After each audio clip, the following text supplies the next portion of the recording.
වැදගත් පුරාණ කියමනක්. එය බෞද්ධ මහායාන පොත්වලින් සංස්කෘත ග්‍රන්ථවලට හින්දුන්ගේ ග්‍රන්ථවලට පවා ආයක.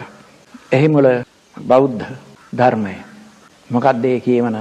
අයං නිජක් පරෝ වේති ගණනා ලඝු චේතසාම් උදාර චරිතානාම් තු වසුධෛව කුටුම්බකම්. මෙන්න මෙයා මගේයි. මේ අනික් අය මගේ නෙමෙයි අපේ නෙවෙයි කියලා මෙහෙම හිතන්නේ ලඝු චින්තකයෝ. බොහෝම ළඟ බලන, ඈත නොබලන, ගැඹුරට කරුණ නොසිතන මෝඩ මිනිසුන්ගේ කීමක්, හැඟීමක්, පිළිගැනීමක් තමයි මේ වෙන්කිරීම.